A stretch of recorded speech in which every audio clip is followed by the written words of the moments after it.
mesmerizing afternoon, everyone. I am Marty Fernandez, illustrating the essence of emails and its importance in today's world.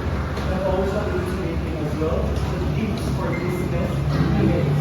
So, what is an email? So, email is a way to send messages electronically. So, when we say electronically, we are about to incorporate technology, right? Since emails can be used through internet and be sent through internet rather. So instead of sending paper or any information through physical paper, we can use email here. So I know that some of you are very familiar with this, and we are using this, especially we have now our G-Class, our information that can be sent through technology.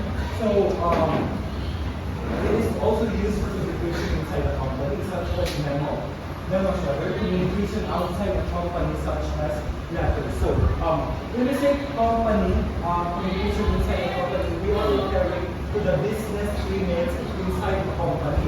An executive is accomplice or its lowest subordinates. And when we say communication outside the company, we're talking about the schools, organization, and any people that are part of our pattern. And key features of email classification. So, one importance that can be seen in this email is the messages are sent instantly. But if we are going to use or to adapt the physical paper, it would cost a lot of time, it would cost a lot of effort. Dahil mauupan naman, especially those individuals na nasa rural area, kaya mag-visit sila o padala o mag-access sila access to information kay limited lang ng resources dito. Meanwhile, sa emails, mas release ang difficulty sa ilang paghatag sa letter kay of course, email naman. But at the same time, this is another mag-guarantee na ang email is very good effective to just us.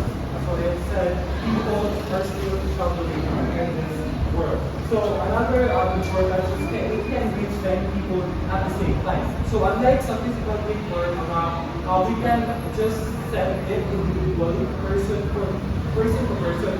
Sa email mo, we can send several people at the same time. So one page, they can just read your email. And unlike some physical paper, this is the faculty. So yeah. Another importance is allows quick replies and conversations. So, ayaw kalabantayan ninyo nga, if mo use of physical paper, kay medyo moving to response sa ato ang isendan. Sa mga ito, silang Mr. Johnson kay Year About Conduct, their research, and they have gone to the Department of Education to interview someone who is very prominent. And we cannot assure that that individual is free all the time.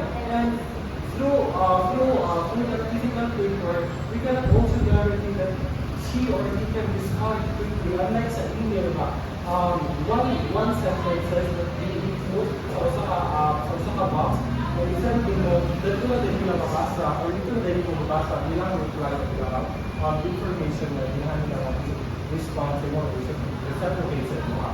So it was not required before physical leadership. That's why I have said it is very convenient for us to immediately go up to sa kalugar. So common problems of email. Messages may be sent to quickly without checking errors. So some people might have a mistake when sending an email. Not because of the internet connection, not because of sa iyo pag nakakuha send that, but because of grammatical errors and this wrong sa content sa information. So that is one of the handicaps na email. So emails from unknown senders may contain viruses or spams. So emails will also contain viruses na makaprevent sa information para i-send mo siya sa katao. So it may be harmful for those individuals who haven't achieved enough literacy when it comes to email or technology. So last, these messages may sound unprofessional if written casually. So do you agree that it is more formal when we are trying, when we give a pieces of information or delivering a letter to a physical copy. Yes? Okay, why is that so? Okay, so we will have, in order for that, we will have, I want you to unveil your mind, to spark your curiosity, and to lighten your reasoning. So I want two students here in front that would give their opinions and contributions about a certain kung saan nasa nila ko. Who would like to volunteer? Is that? It's a man. It's a man.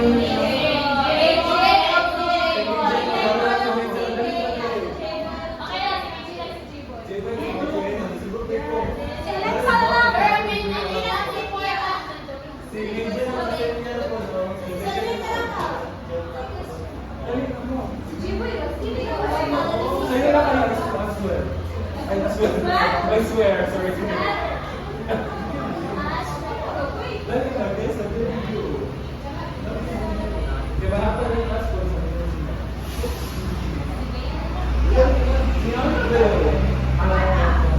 Sa'yo na kayo na promise. Hindi na lang, kami na lang. Divide na lang natin isang kami. Hindi kami. Sa may lulit din. Ikaw, hindi na ako basically. What are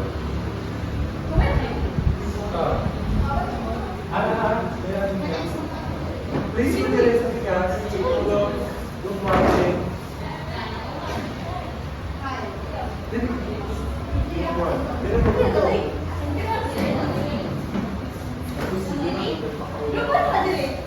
Atubangan, Sin. Atubangan.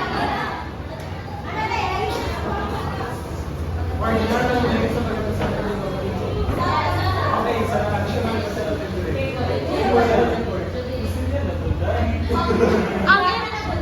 Ang ending na si Jay, wala rin si Minji. I said drink.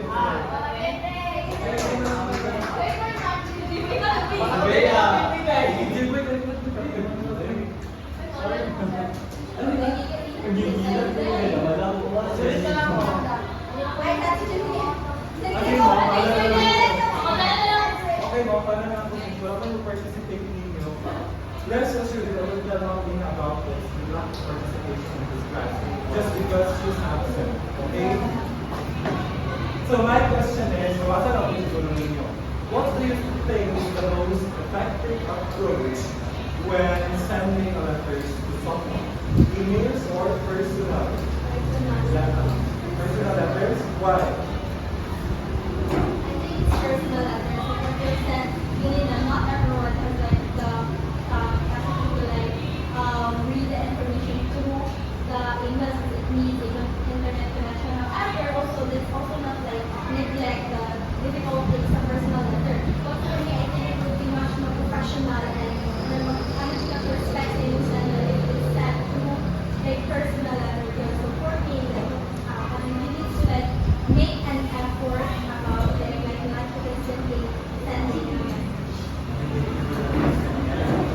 Sa email, wala tayong mga sa email. Send Telegram.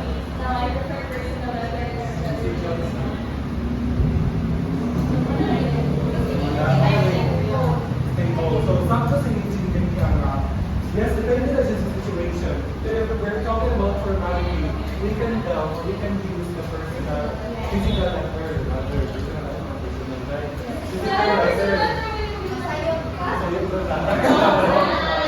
Bakit physical letter?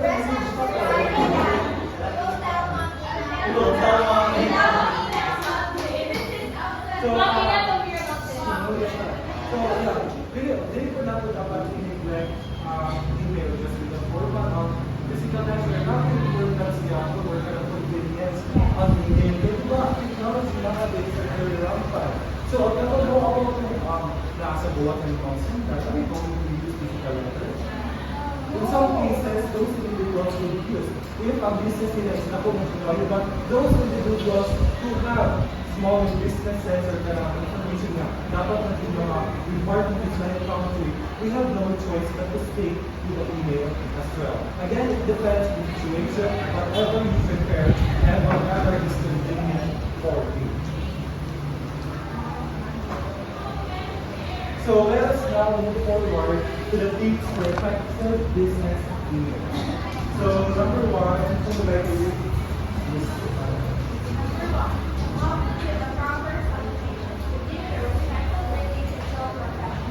okay, open the proper salutation. So what are the proper salutations? We have greetings. What is greetings? Sa mga tayo mga greetings. Ako na rin natin ng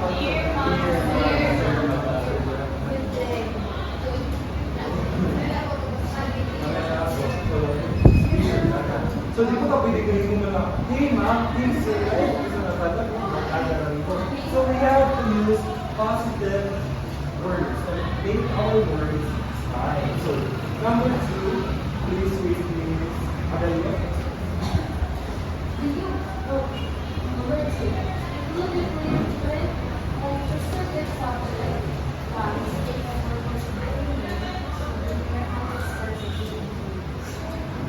Okay, this is very common. We have to impose clarity, conciseness, and be specific. So we have to examine our word was para madali ka ba understand sa receiver ng ating mga email. So number three, yes. Close with the signature. Add your name and contact details and We cannot say that the email or pieces of paper related siya sa business a reliable one if wala siya signature. Kaya kailangan natin ma-examine kung pinagod na siya ng email or digit na siya. Kung wala yung signature, hindi naman siya maka-replicate. So, number four, Iris. avoid abbreviations. Use computers with dates, formal and abbreviations. Okay, so, kung saan yung abbreviations gani? Ang initialism, sa mga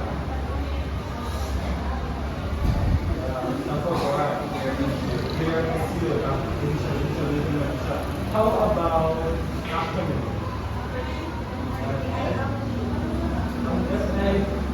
Abbreviation. So, acronym works ay mabasa siya. Pero ang abbreviation, nabasa ko sa one, ang initialism, ay hindi siya mabasa. Ang abbreviation, Department of Education, that ako siya yung department, ako sa education. So, nasa combination of two words para dali ko siya mabasa, yun for the sake of the reader. So, we have to avoid abbreviation sa email letter. Though some people may also use other abbreviations, pero dapat nasa